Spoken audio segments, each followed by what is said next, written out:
All right, I might get started. I'm Andrew Cox, the CEO of the Invasive Species Council. So welcome. Welcome to this 12th Aliens Among Us Q&A webinar. And today we're featuring the topic of myrtle rust and plant pathogens. So before we start, let me acknowledge the country I'm on. I'm coming to you from Gundungurra and Darug country in the beautiful Blue Mountains. So I want to thank the elders for their stewardship of this land, and a special welcome to the Indigenous people on the webinar today. So this Aliens Among Us Q&A features special guest, Dr. Brett Summerell. Brett is a plant pathologist and the Chief Scientist and Director of Science and Education and Conservation at the Botanic Gardens of Sydney. He's a professor in 3 different universities and an international authority on plant diseases and their impact on plant conservation. And on the panel today, we've got 2 people. We've got Tim Lowe, AM, author and ecologist and co-founder of the Invasive Species Council, and Dr. Carol Booth, the Invasive Species Council Principal Policy Analyst.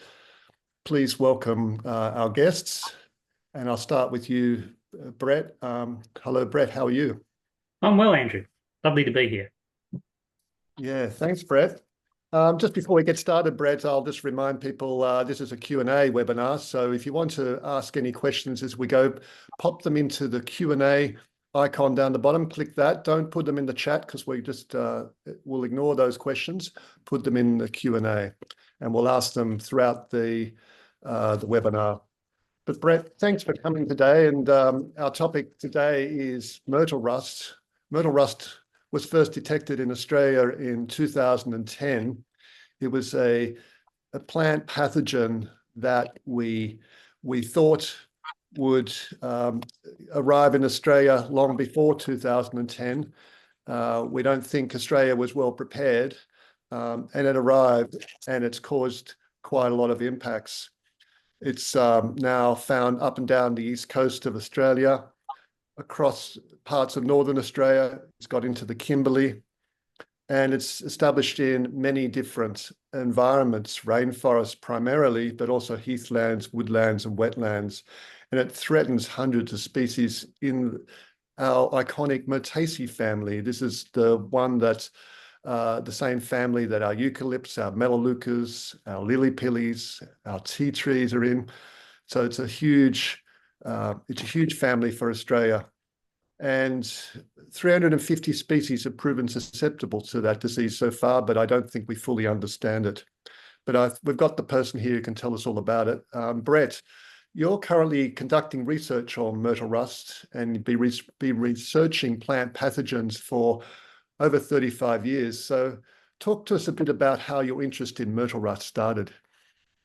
Well, as you said, we've always recognised that it was a potential threat to Australia's iconic plants, Myrtaceae and eucalypts and a whole range of species that are the cornerstone of most of our ecosystems right across the country. So it's always been recognised as a huge potential risk. And then certainly in 2010, when it was first reported, we quickly recognised it was going to be a major threat. And so, my job at the Botanic Gardens is to lead a whole team of people who are looking at the impact of various threats on plant health, on plant survival, and plant conservation. So it quickly became a priority for us as an organisation, a team of people that I lead here, to work on this disease, to understand what the threat's going to be, and trying to develop systems in which we can, at the best, continue to preserve species, but also look at ways in which we might be able to combat the impact of myrtle rust right across the country. Thanks, Brett. Before we go a bit more into detail about myrtle rust, you have in your early career done a lot of work on plant pathogens. Do you want to talk about some of your early work, your PhD, and some of your revelations when you started to looking closely at plant pathogens and how serious they are? they have the potential to be hugely devastating. Plant pathogens, just like people, plants get a whole range of different diseases. Predominantly, most of the many serious diseases are fungal diseases. So my early work in my training was working on a particular pathogen called Fusarium, which is enormously important in agricultural ecosystems right across the world, causes devastation to many, it's green, it gets one of these sorts of diseases. But when I started at the Botanic Gardens as a pathologist back in 1989, I quickly switched much of my focus onto diseases like Phytophthora, diseases that were both affecting the botanic gardens and how we cultivate and grow and preserve the plants that we need to, but also those pathogens that are having a huge impact on natural ecosystems right across the country. And Phytophthora is a critical one which we've been working on for over that period of time. Something that can impact the health of plants, but also impact the health of all of the organisms that depend on plants in those ecosystems. So it's not just something that affects the plants, but it affects the mammals, the birds, the insects, all of the forms of life that might depend on those plants. So it's multi-layered. It has huge impacts on ecosystems, whether it's in urban environments or in the natural ecosystem. Yeah, thanks, Brett. Now, for those who've just joined us, I'm Andrew Cox, the CEO of the Invasive Species Council, and you're part of the Aliens Among Us webinar Q&A.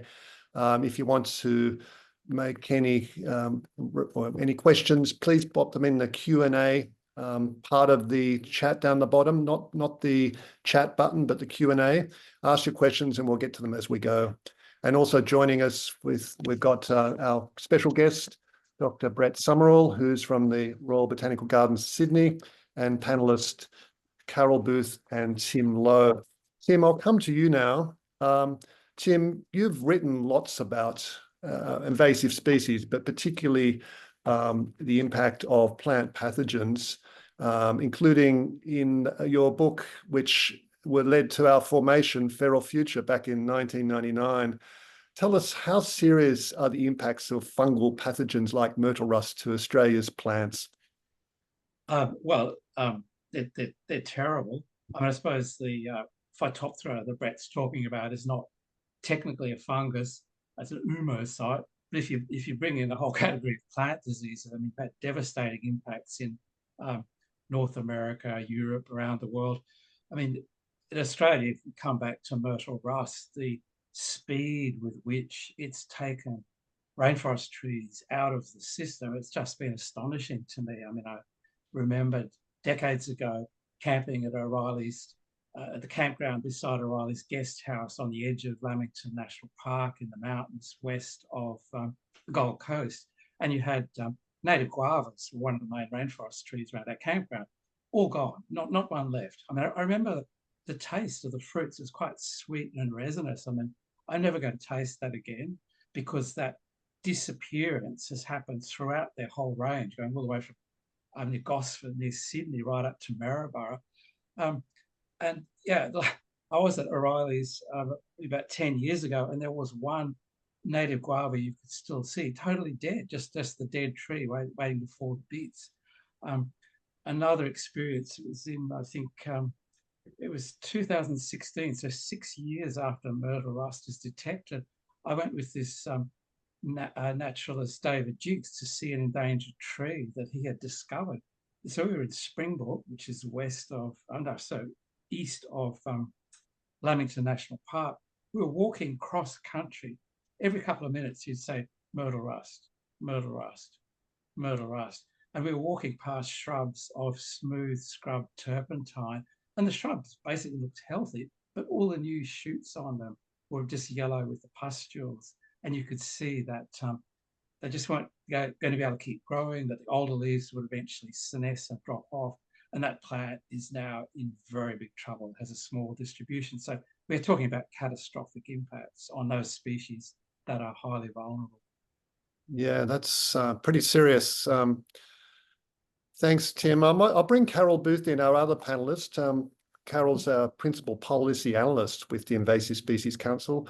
Carol, we're starting to talk about the impacts, and I know Brett's going to talk a bit more about what's happening around the impacts, but let's talk a bit about the arrival of myrtle rust when it was first detected in 2010.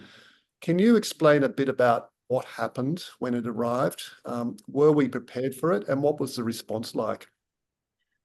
Hello, everyone. So the arrival of myrtle rust in Australia was not at all surprising.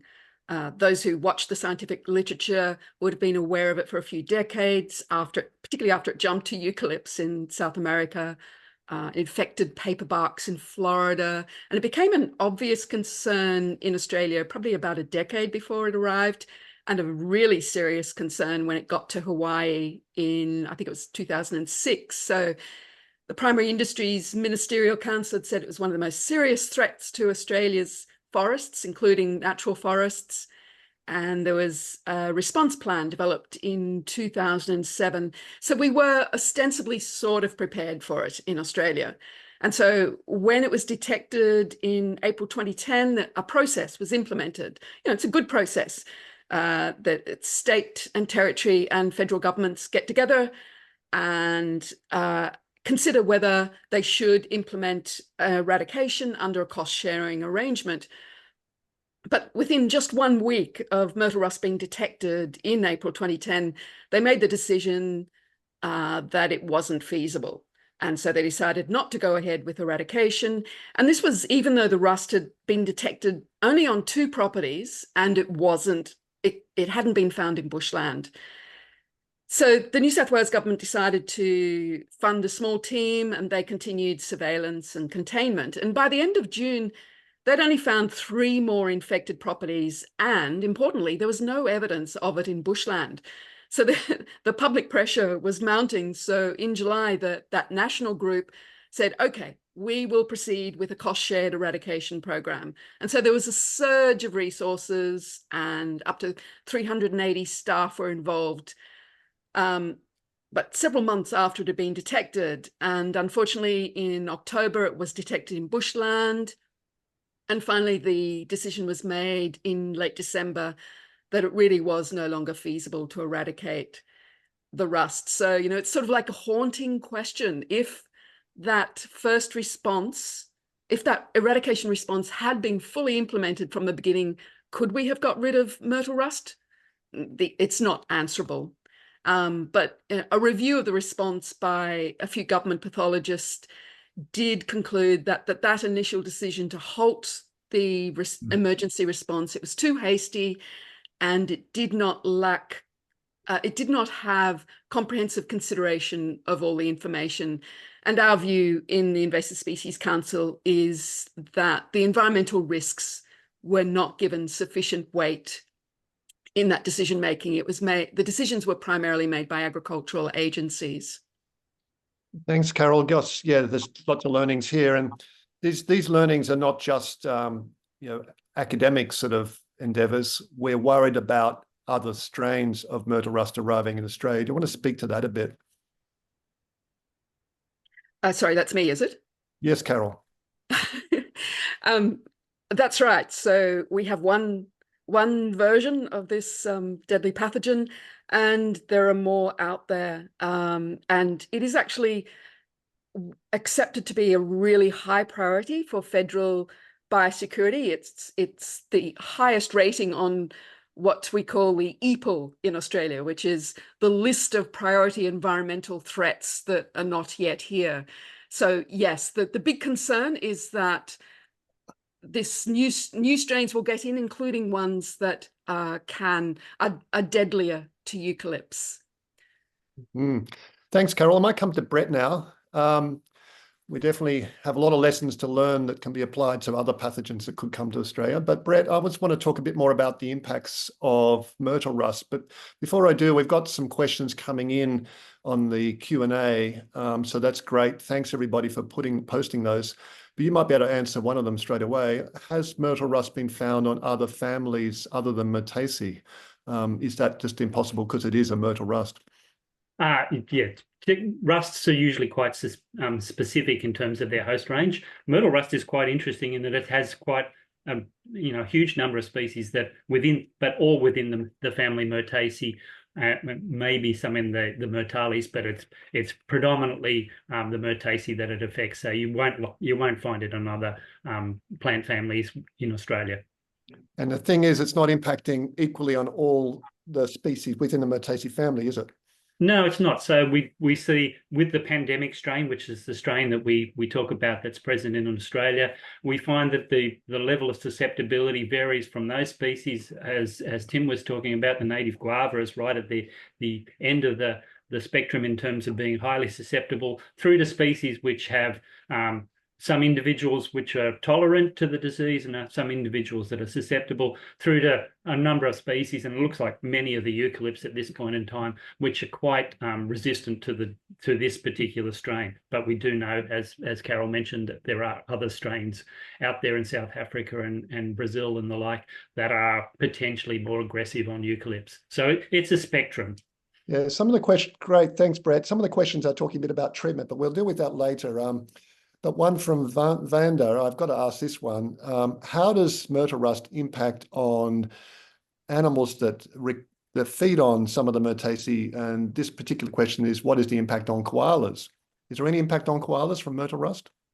Yeah, not at this point, although there are some indications that broadleaf paperbuck Melaleuca quinquenervia, which sometimes get koalas might have a bit of taste on, can be impacted. But most of the eucalypt species that koalas feed on have not been at this stage impacted by myrtle rust. Right.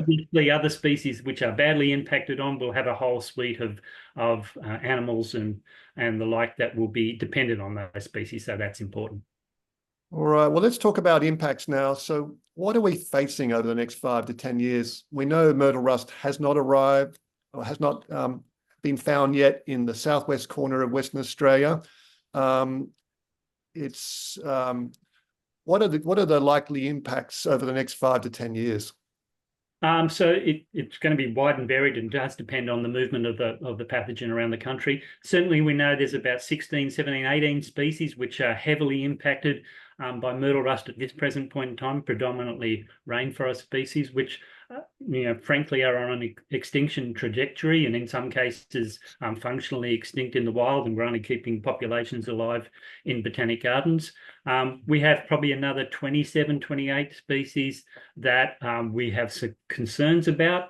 And then, of course, there's the unknown of what happens if myrtle rust gets into that southwestern corner of Western Australia, which is hugely diverse in a range of different Myrtaceae species. And there is the potential, and we know a number of them are susceptible already. So there's a huge potential for major ecological damage and ecosystem damage in the southwest of WA. So it's cumulative.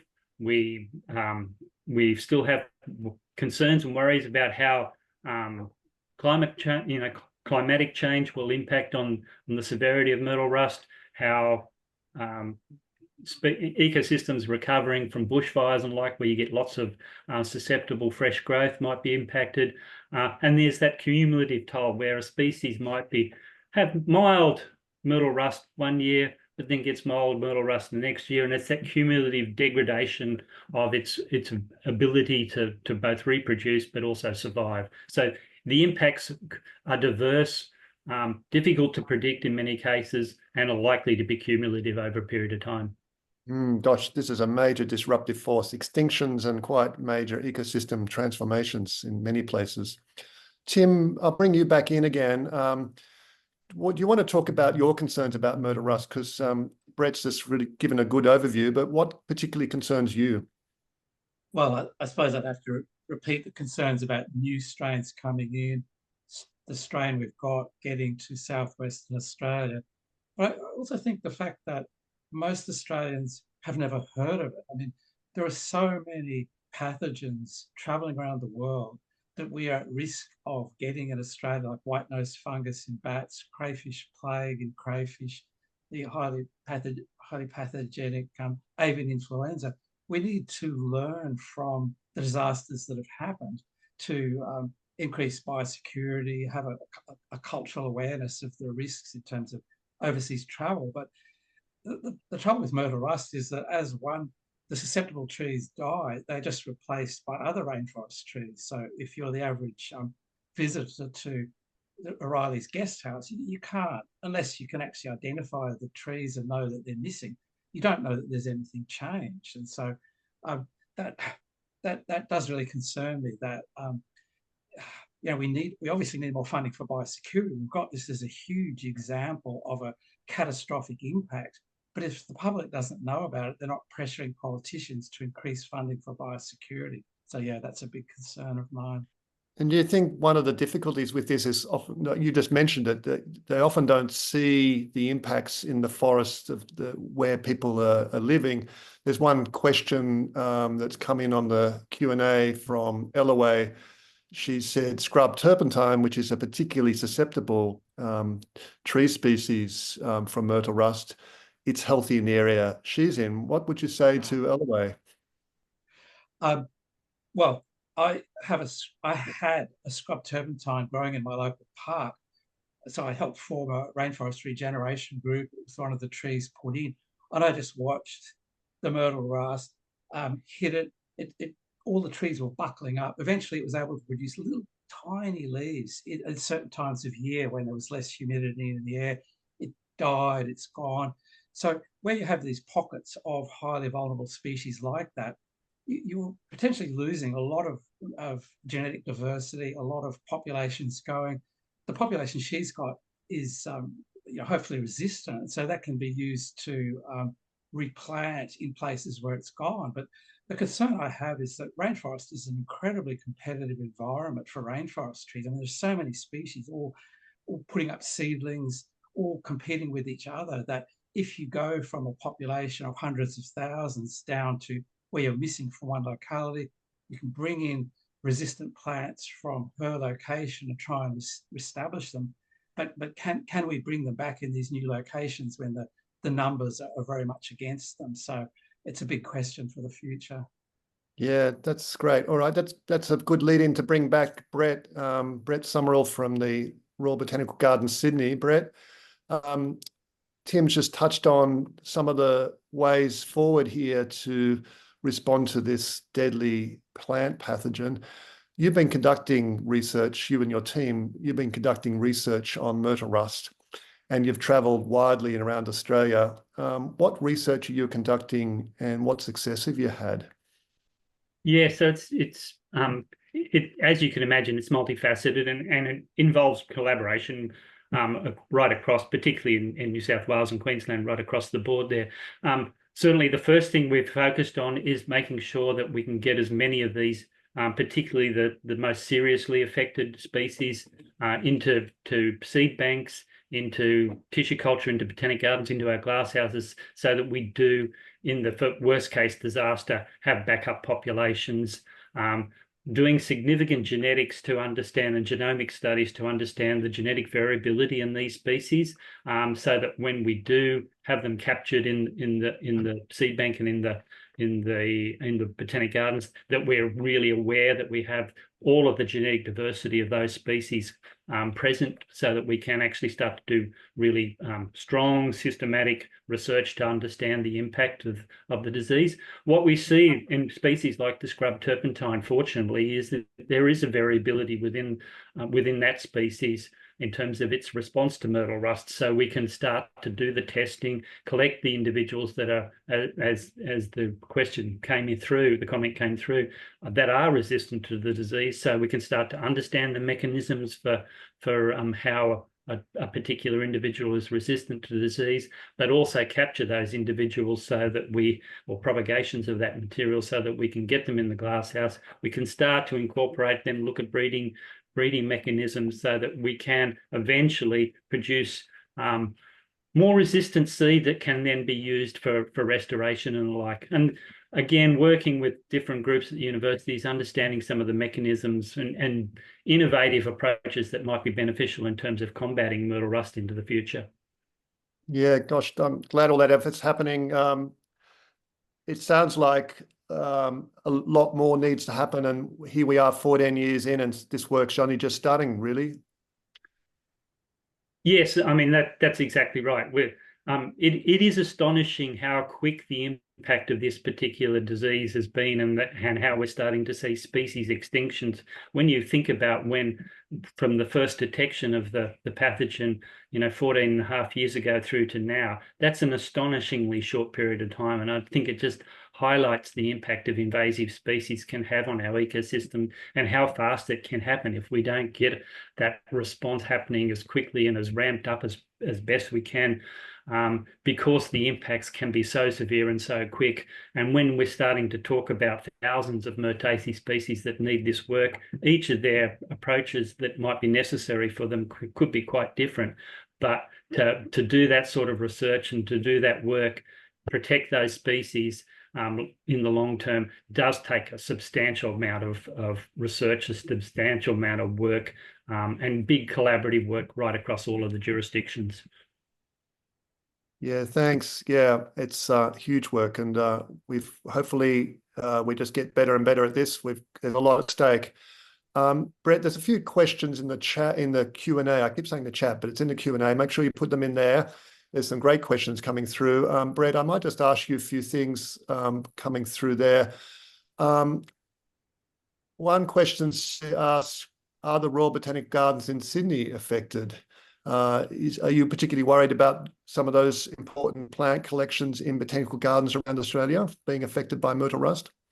We had early impacts in some species that we just weren't able to save, and we've had to remove them. It was just not worth the effort of trying to spray regularly with fungicides to keep species alive, particularly in a garden where it's got such high visitation.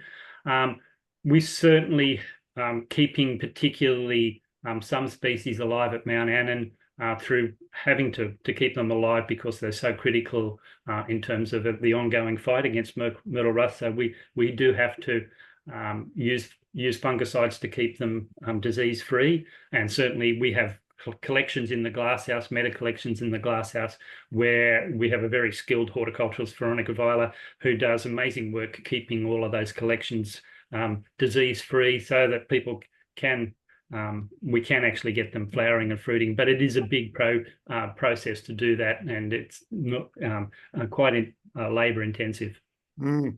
A technical question here has come from Leanne from Logan City Council. She asks whether myrtle rust can adapt to fungicides that may help treat myrtle rust. So fungicides seem to be a key, but is that a problem that over time the myrtle rust strain actually might evolve to be less susceptible to the fungicides? It's a huge concern from that point of view. And for that reason, we do a rotation of 3 different fungicides with different modes of action, so that the chances for the breeding for resistance is much, much lower. But if we were to use, if you're dependent on one particular chemical with one mode of action, the potential for resistance to develop in the fungal strain is extremely high. They're enormously adaptive organisms that can respond to all these sorts of changes quite quickly.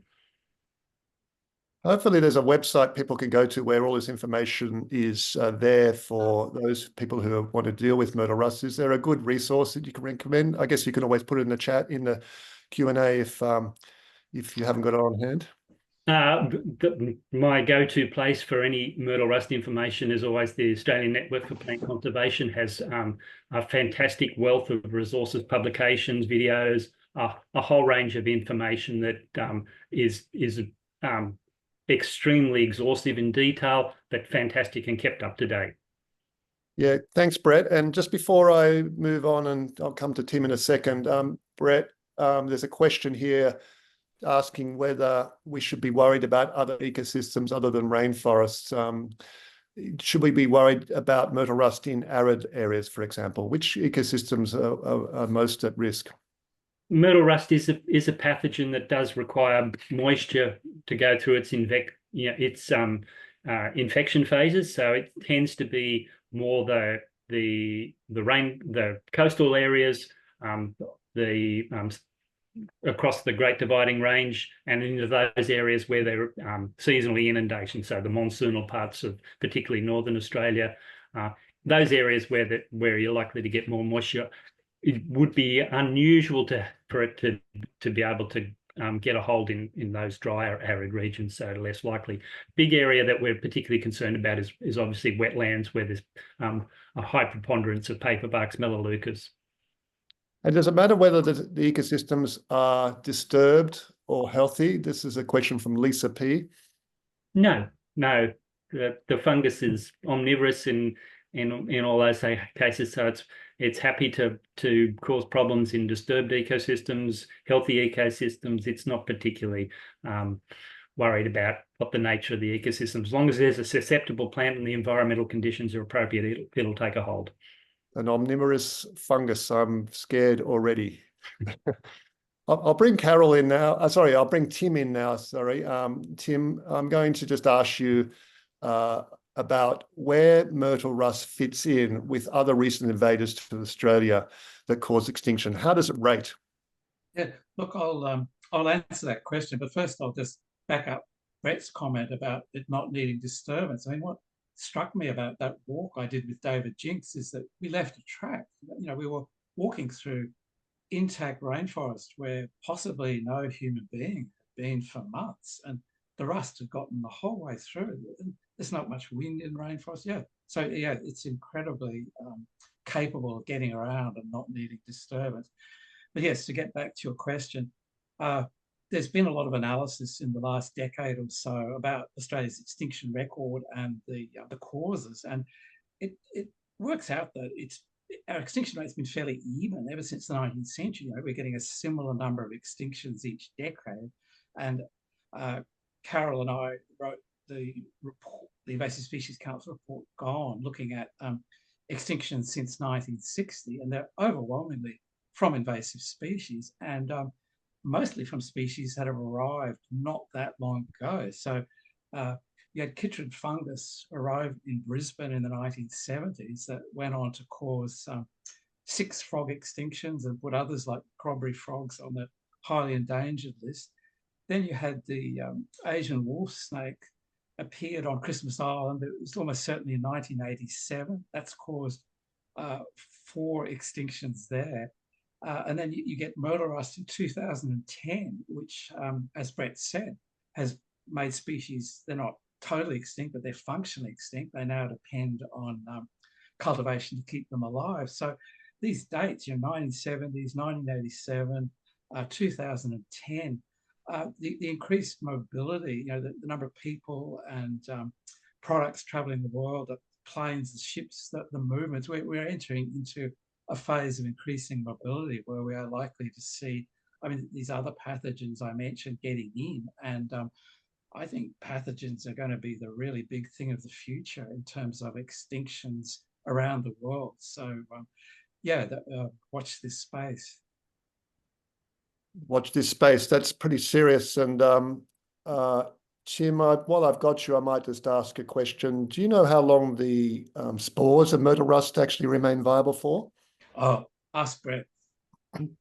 I'll come to Brett in a minute. Maybe I'll just, yeah, how about I come to Carol, because I wanted to really stay with this issue around the threat of myrtle rust and the lessons we can learn. Carol, we've just heard from Tim how serious disease threats are to both our animal species, the frogs, for example, and our plants. What lessons should we learn? I think you touched on near the start, but what lessons should Australia learn from the arrival and spread of myrtle rust? Well, I think everyone listening to this webinar will know lesson number 1, which is that prevention just has to be paramount because it's so difficult to deal with environmental pathogens once they're established. And it's particularly the case for environmental pathogens, given the lack of knowledge we have of them and the potentially irreversible nature of their impacts. I mean, with pathogens of crops and livestock, you know, they're very severe, but they're mostly well known because the same crops and the same livestock, you know, are farmed all over the world, and you can usually treat them. But you can't do that for environmental pathogens. In fact, I added up, it's something like 14 pathogens of crops and plantations and I think 9 of livestock and aquaculture have actually been the focus of eradication attempts in Australia, and a lot of them actually succeeded, whereas that hasn't been the case for environmental pathogens. And I mean, obviously, it's really hard to stop a windblown rust that can be brought in on people's clothes. But you see the effort that goes into preventing foot and mouth disease, which is also a difficult one to prevent. But the other thing is we deliberately import into Australia whole communities of microorganisms about which we know very little, because we bring in, millions of fish and tons of seeds, and each of them brings with them a community of parasites, including some pathogens. And there really has been a focus only on a very few of the known diseases. I mean, at the moment, we're facing the crazy prospect of Australians being able to import pet parrots, despite, the huge risks facing our native parrot species. Lesson number 2 is, again, pretty obvious. If something is eradicable, it should be pursued with vigor and resources. I mean, the recipe for failure is a slow, half-hearted response. So, that regret we might have now about myrtle rust, we should definitely keep that in mind for other new arrivals. And I think the third lesson I'd like to highlight is that we really need to recognize in policy that the environmental consequences of pathogens are different from those for industry. And there's greater potential for that irreversible harm, i.e. extinction, and much poorer knowledge. And really, so the precautionary principle, where that can apply, really is essential. So that's 3 lessons. There are many more that I'm sure we could draw from myrtle rust. Thanks, Carol, and thanks for all your work doing to try to improve our biosecurity system in Australia to protect the natural environment. It's really valuable, and we know that prevention is by far the best approach, and there's plenty of lessons in this example, so thank you for that. I'll come to Brett. Brett, I should ask you the technical question that I asked earlier about how long a myrtle rust spore actually survives for. What's the information there? It's about 3 months. So it's quite a long period of time when you think about it. It's a long time for it to travel. It's a long time for it to be transported on somebody's clothes if they're, wandering around environmental communities, ecological communities in Hawaii, which are infected with myrtle rust, and for them to come into Australia. It's a long time, it's plenty of time for it to come in on packaging, on all sorts of different ways in which you can do. And it's also easily dispersed. So these spores are microscopic, not visible. The actual spores, that you get clusters of them which are visible on the leaves of the plant, but the spores floating around are obviously, or if they're on your clothes, they're microscopic, so they're really very difficult to see, and they're easily dispersed. We recognize that myrtle rust blew from the east coast of Australia into New Zealand, to Lord Howe Island, to various other places. So they're very easily dispersed, very easily moved around the country and around the world. So it's a nasty pathogen from that point of view. Well, the great news is, isn't it, that for small islands like Lord Howe Island, they managed to eradicate myrtle rust, I think, twice now after it was blown there. So actually, it's not as overwhelming as it might seem. That's exactly right. Yeah, it was possible to do an eradication on those 2 occasions, and still at this point in time, the virtual scene behind me is free of myrtle rust. That's Lord Howe Island behind you. Yes, yes. And should we be taking more care about the clothes we wear when we travel? Is that one of the lessons from this too? Yeah, so I think it's about the when you're entering into natural ecosystems, or when you're in natural ecosystems, or any types of ecosystems, when you're overseas or even moving around the country, taking that care to make sure that you do wash and clean your clothes before you go. If you've been overseas, you come into natural ecosystems, into the bush in Australia, make sure you wash all your clothes, all that sort of thing. But even when you're just moving around the country, the potential for moving pathogens like Phytophthora or chytrid fungus or any of those other nasties that we might have on your boots and on your camping equipment is very high. So I harp on about the value, the importance of having a spray bottle with 70% metho in the car whenever you're going to these locations, so that you can spray your boots, spray your equipment, so that you minimize the chance of introducing these sorts of pathogens into pristine environments with a whole bunch of naive species. Well, I'm going to do that myself. It's such a simple solution. So I think it's up to all of us to make sure we play our part.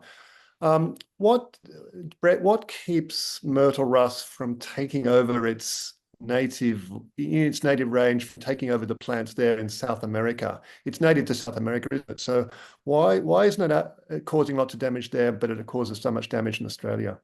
It's really about that whole process of coevolution. So this, all of our diseases, all of these pathogenic organisms have evolved with their natural environment.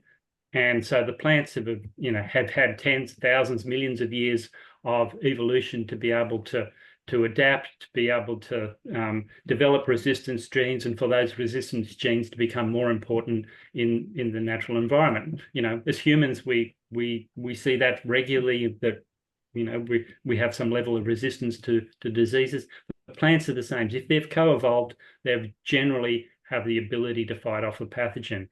Once we bring in an invasive species, an invasive pathogen into a country like Australia, which has been isolated for millions of years, essentially those genes and those ability for the plant to fight off the pathogen do not occur. So they're what we call naive species. So they're completely unprepared for the introduction of a pathogen like this.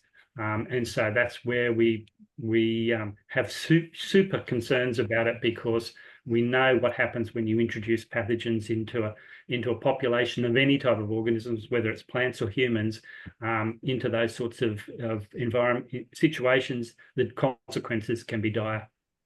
Yeah, thanks.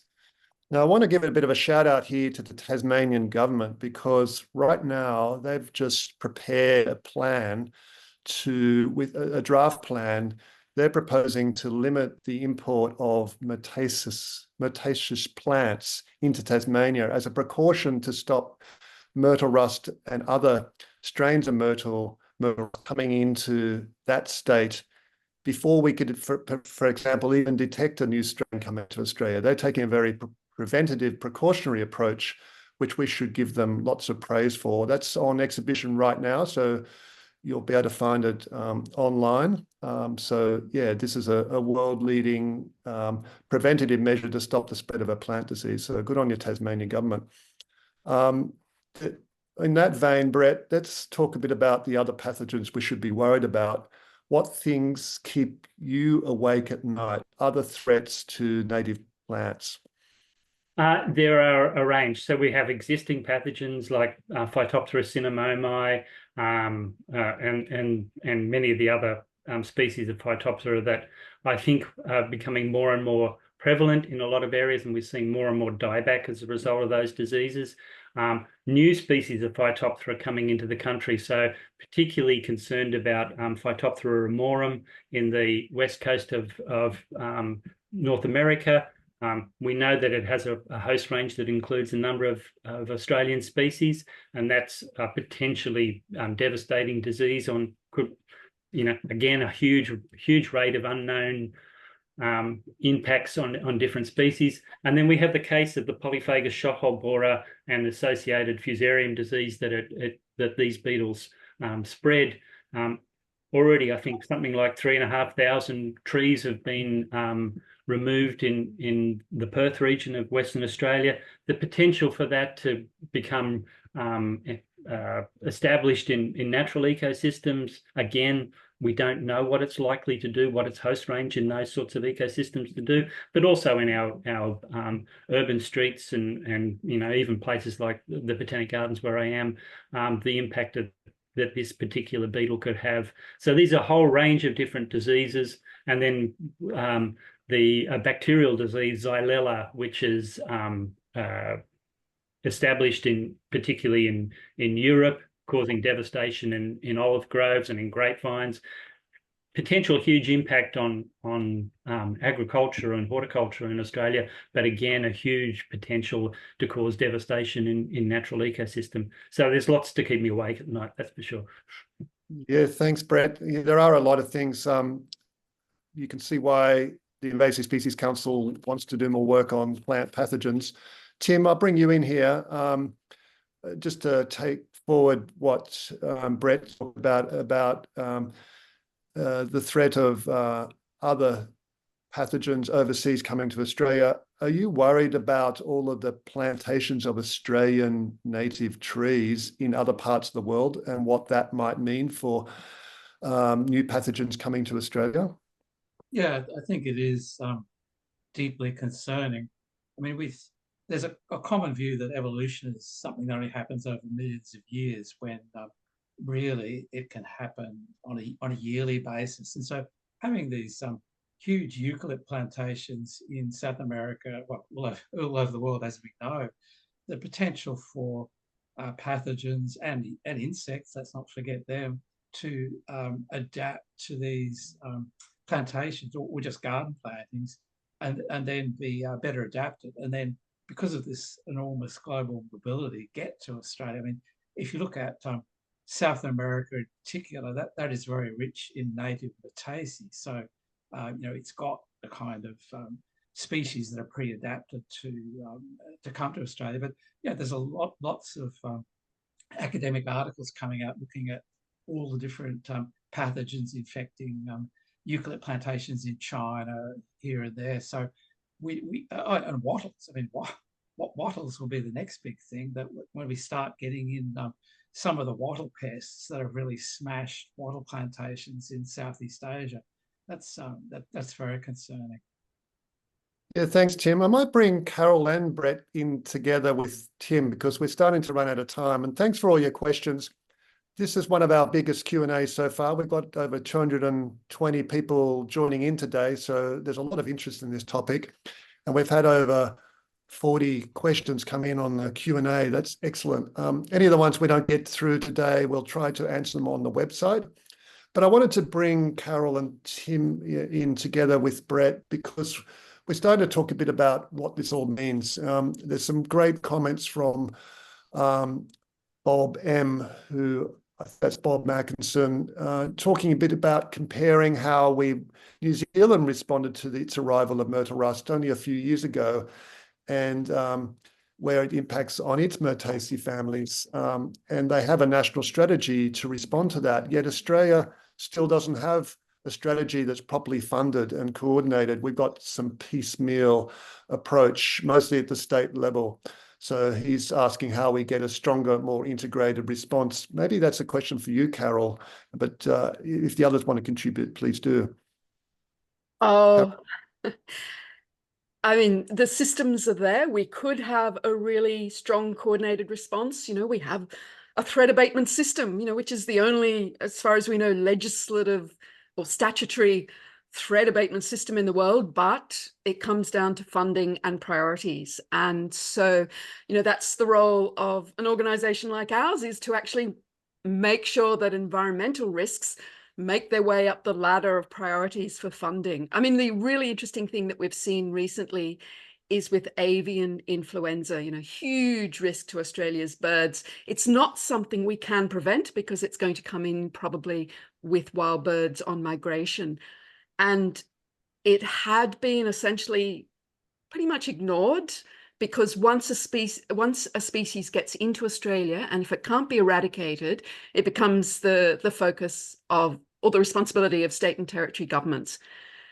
But in what has been a fairly significant change, and I must say we can claim some credit for that, quite a bit of credit with the Invasive Species Council, we have managed to elevate the risks to the environment such that recently we got close to $100 million of funding out of the federal government, a lot of it focused on environmental preparation. So unfortunately, there's an escalating number of species of pathogens overseas to be really, really worried about, and that it is, I'm sure it's getting much worse. I mean, they're spreading further, so there's more places they can come from. plus there's new trading relationships, so you get more goods, different goods coming in from areas at risk. So there are lots of reasons for this, that this risk is escalating.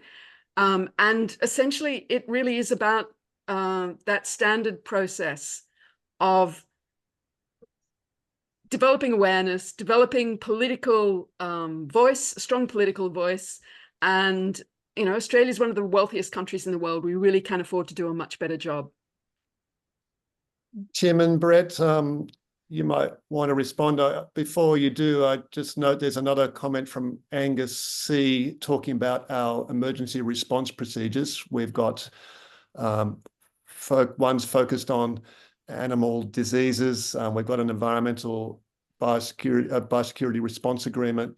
Are they, you know, I guess his comment is they neither accommodate environmental agencies in decision-making. I mean, Brett, were you involved in the initial response to in the Botanical Gardens to myrtle rust? And is that routine for organisations like you and I guess organisations like us to be involved in responses to diseases? Generally trying to think back, less involved because of the way in which biosecurity falls within government agencies. So at that particular time, not directly, but certainly we've had opportunity over a period of time to comment on it. I think Bob's comment about the response in New Zealand, where there's, you know, a much smaller number of Myrtaceae, but the amount of dollars that have gone into